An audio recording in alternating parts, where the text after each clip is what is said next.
do what I need Yeah. to do. But yeah, we've wrote 2 songs together, Positivity and Define Me, we wrote together. So he's been a massive help with everything, really. I owe a lot of all of what's happened to him. Nice.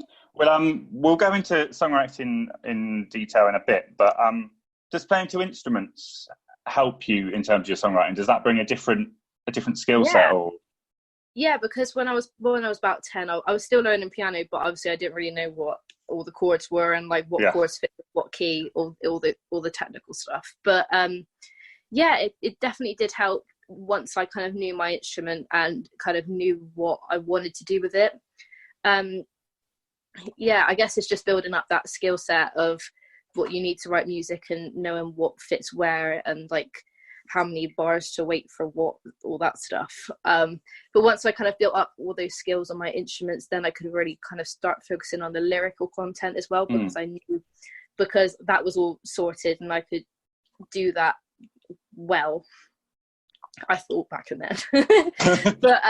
But now, yeah, it's definitely helped me with my lyric stuff as well. Just knowing my instrument and knowing what things suit my vibe, like genre, etc., all that kind of stuff, my sound. Yeah. So is all this exposure and your name being out and things on the country scene something you're comfortable with, or is it still quite bizarre? It's a bit of both. I'm comfortable with it because my message is kind of getting out there, and like that's all I wanted was people to know what I'm about and my stories and like all that kind of stuff. But yeah, it is a bit bizarre because, like anything, if so many people know your name that you haven't actually met before, it is a bit weird. But in some ways, it, like on live streams, they kind of feel like your friends as well, even though if you've never met, my mouth today, even if you've never met them before, which is absolutely lovely. And I just want to like go to a gig now and just like see them all there and like see them singing along and just have like a nice chat with them after, because I've never actually met them before. I just want to know a bit about them, how their life is, how they're doing, and just make sure that like they're okay, because they've supported me through everything as well. Nice. And you're based in Bristol, which has a really good, vibrant music scene and some really good venues. Have you been welcomed in that scene as well, your sort of local scene? Yeah, so there's a lot of country people in Bristol. I know Danny's Bristol, Taney Lord's Bristol as well. Molly Ann's pretty much Bristol, I think. Sorry, Molly, if I've got that wrong. But yeah, there's a load of Bristol acts that I do know, and they're all incredible. And everyone not just in the local scene, but in the country scene, everyone is so supportive of what you do. And upcoming artists is a massive thing for people, and they just want to see you grow, see your potential, and they want it as much as you do, which is really lovely. So let's go on to the new single, Magnetic. It's out on the 22nd of May. I've had it on repeat. I love it. It's got such a catchy hook. And it's a really big, it's probably, I say production-wise, it's probably your most full single, would you say, in terms of the sound? So I've seen the acoustic clip of Well, which is on your Facebook, which is worth checking out. So talk to me about the new single and explain to me the story behind it. So I wrote Magnetic about just thinking back to those past experiences of relationships, and just that first initial dive into the relationship. You're like, I think you're my soulmate, but because of everyone else that's hurt me before, are you going to do the same? But the thing that I'm really proud of it is that it's a really fun song, but like the uncertainty doesn't get hidden away.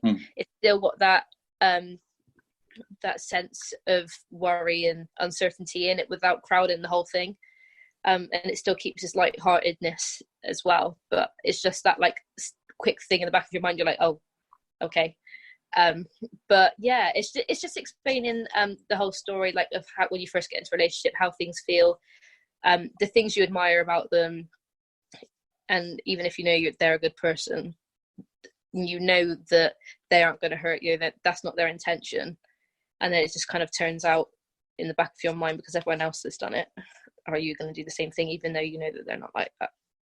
So what was the spark moment for that song when you wrote it? I don't know. something just clicked within me. I think when I finished it, I was like, right, this is quite cool. But funny enough, I wrote that song a few days before I actually recorded it in the studio. So it was a bit of a fluke song. Just go with them. Yeah. And then Puzzle Maker, Andrea and Danny loved it. And I was like, right, this is it, I guess. This is the last song out of the collection. Let's record it and see how it goes. But I think once the production and all that kicked in, I was like, this is a single. Like, yeah. I just had that, and they all said the same. Like I had just this thing in my back of my mind. I was like, this is a single. But it was also the last song we recorded from the EP as well. So it was just. But it holds its own. It holds its own acoustically as well, doesn't it? It's still a sing along. In acoustic. Yeah, that song is just one of those that you just kind of want people to have a good time to. It's like as bad as it sounds from a songwriter perspective, it's kind of like you don't really want them to listen to the words. You just want them to be like, yeah, this is cool. You know what I mean? Catchy. Yeah. So let's delve into your songwriting in a bit more detail then. I mean, you've mentioned it throughout the interview, but what makes you want to pick up an instrument and start writing? Is it a message for you? I'm guessing that's the... Usually it is, yeah. Usually I just have something to write about and I just do it. But there's days like with Magnetic, I was just like sitting and thinking, and I was just like, this could be quite cool to write a song about. But yeah, I sometimes just get this burst of inspiration out of nowhere. I was like, I want to write a song. So I just pick up any time and be like, right, what can I write about? What's going to reach people? What's relatable to people? There's also days with like when me and Danny wrote Define Me, I was having a really bad day and I just wanted to like get everything out my head and just like write it down on paper. So we wrote a song about it, and like it turned out like that, like how Define Me did now, and it's like absolutely incredible. So I'm so proud of that song, and I think the guys did a great job on it. But it kind of depends on what mood I'm in. I mean, Lady in Red from my debut EP was 2 days after my ex-boyfriend broke up with me. So I guess it's just kind of like certain situations I'm like, I need to write a song right now. Yeah. But there's others where I'm like, okay, what would reach people? What's relevant right now? And what do people need to hear? Do you try and create a timeless message? Is that the aim? Yeah. Nice. So you're really honest in your songwriting, aren't you? I mean, if we look at Define Me, which is it's about peer pressure. That was your first song you released. Yeah. As well. You went in with quite a gutsy and honest song for your first release. How was that? Was it nervy to expose yourself in that way? Because it's quite a vulnerable record, isn't it? Yeah, I mean, this song is about like peer pressure and being bullied, as you say, and obviously there was that element of like, am I gonna get like teased for this song because it's about them, like why have you wrote a song about me, all that kind of stuff. But at that time I was really good mentally when it came to releasing it. I kind of forgot about all that stuff that's ever happened to me. I was quite headstrong, was quite resilient in that moment. And I was like, right, this is what I've done. I'm going to release it. I don't really care what you say because you're not really relevant in my life anymore. And I always want the opinions of people who I trust and people who I know who are telling me the truth. I don't want people to kind of say things for the sake of it, you know, all that stuff. But just people that I know give me the truth and support me, having that behind me was absolutely incredible, and is what kind of made me kind of stand on my 2 feet with that song.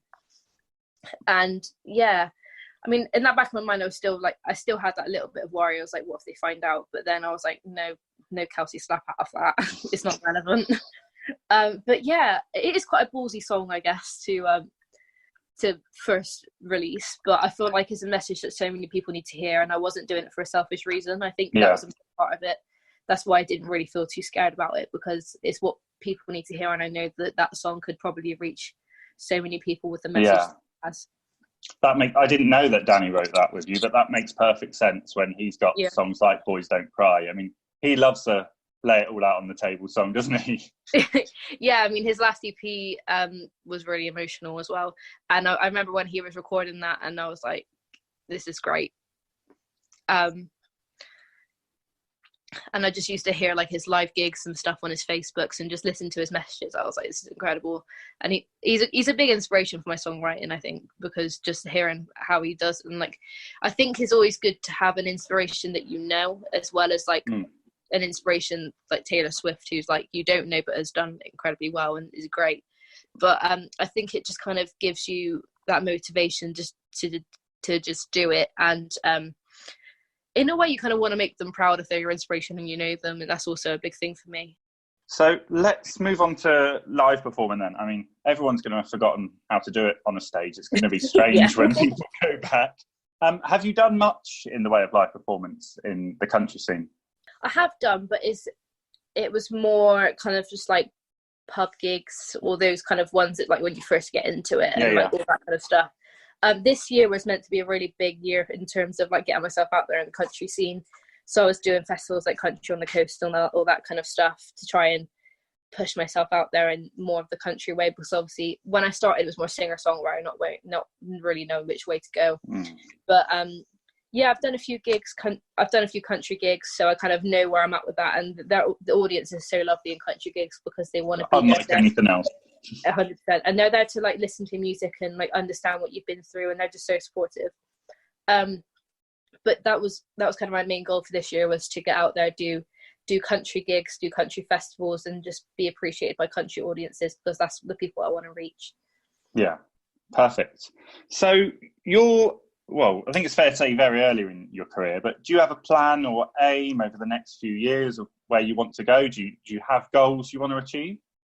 Yeah, I mean, my main goal is just to release as much as I can and gig as much as I can and write as much as I can. But like, obviously the end goal is like labels and all that kind of stuff. I think it is for most people, but it's just my message to kind of get out to as many people as I can, inspire many people as I can, because that's kind of my main goal in this whole music thing.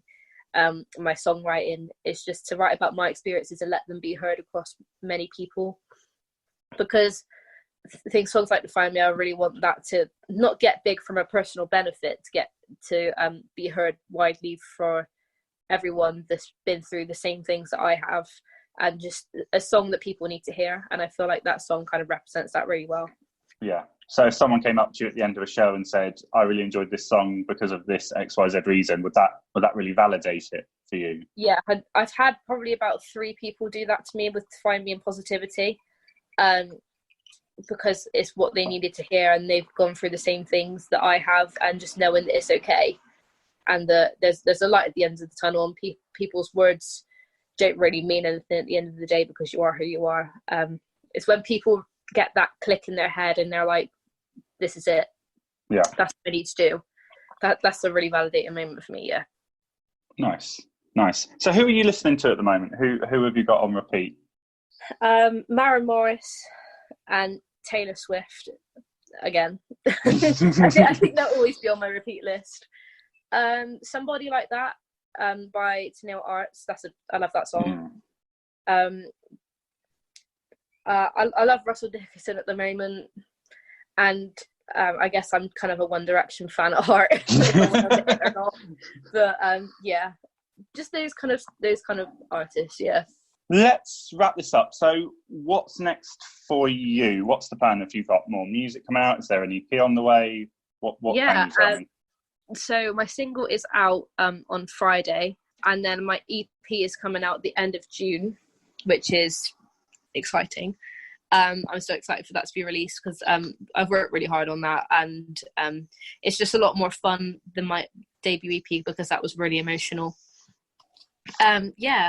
I just want to release as much music as I can, and just try and get back in the studio whenever I can, and just keep writing and keep pushing my music and doing more live streams and all that kind of stuff. Just the stuff I need to kind of get myself out there and let people hear what I need to say.